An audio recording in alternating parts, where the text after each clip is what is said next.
The film opens on the Amazon River, where a poacher is desperately trying to hide in his boat from an enormous, unseen creature lurking beneath the water. The creature breaks through the boat, and to avoid being caught, the poacher commits suicide by shooting himself. This grim opening sets the tone for the deadly adventure that follows. Meanwhile, a National Geographic documentary film crew is traveling down the Amazon to film a story about the Shirishamas, a long-lost indigenous tribe.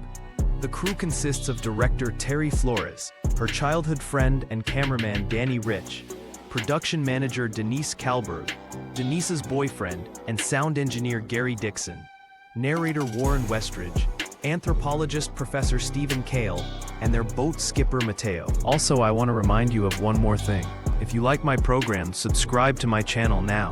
As they navigate the river, the crew encounters Paul Cerrone, a Paraguayan snake hunter. Cerrone claims he can guide them to the Shirishamas, but his presence immediately raises suspicion among the crew.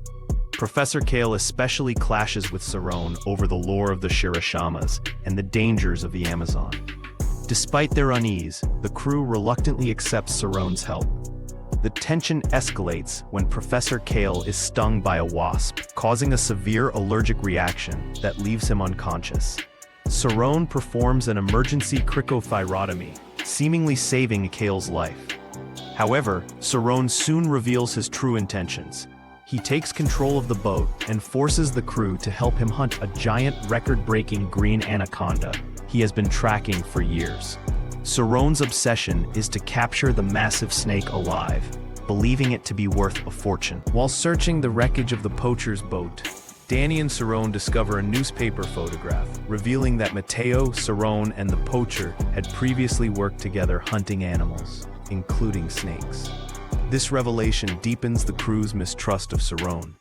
The situation grows more perilous when Mateo falls into the water and is attacked and killed by the enormous male anaconda, which measures about 25 feet long. Danny and Cerrone return to the boat, unaware of Mateo's fate.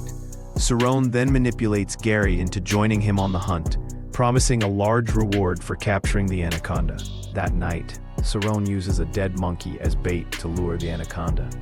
The snake attacks the boat crew, and Cerrone tries to capture it with a tranquilizer gun. However, the anaconda coils around Gary, crushing him. Terry attempts to shoot the snake to save Gary, but Cerrone stops her. The anaconda devours Gary, leaving Denise devastated. In response, the crew overpowers Cerrone and ties him up. The next day, the boat gets stuck at a waterfall, forcing Terry, Danny, and Westridge to enter the water to free it. Denise confronts Cerrone, attempting to kill him to avenge Gary's death, but Cerrone strangles her with his legs and dumps her body into the river. The anaconda returns, and Westridge distracts it long enough for Terry and Danny to get back to the boat while Westridge climbs the waterfall. Cerrone breaks free and attacks Danny. The snake climbs a tree to attack Westridge, but the tree snaps and the crew falls into the water. Kale wakes up during the chaos, but Westridge is killed in the fall. The anaconda attacks Danny, but Terry shoots it in the head. Cerrone, still obsessed with capturing the snake alive, attacks Terry. Kale stabs Cerrone with a tranquilizer dart before losing consciousness again, and Danny knocks Cerrone into the river. Cerrone later recaptures Terry and Danny, using them as bait to lure a second, much larger female queen anaconda, measuring about 40 feet. The snake attacks the pair, suffocating them slowly. Cerrone attempts to trap the giant snake in a net, but it breaks free and attacks him, eventually swallowing him whole. Terry and Danny manage to escape their bonds. Terry retreats into a building where she discovers a nest full of newborn anacondas. The giant snake regurgitates the still alive but partially digested Cerrone and chases Terry up a smokestack. Danny pins the snake's tail to the ground with a pickaxe and ignites a fire beneath the smokestack, setting the anaconda on fire. The resulting explosion sends the burning snake flying out of the building and into the water. As Terry and Danny recover on a nearby dock, the anaconda resurfaces. Danny kills it with an axe to the head, ending the deadly threat. In the aftermath, Terry, Danny, and Kale reunite on the boat. As they float downriver, they finally locate the Shirashama tribe they had originally set out to find.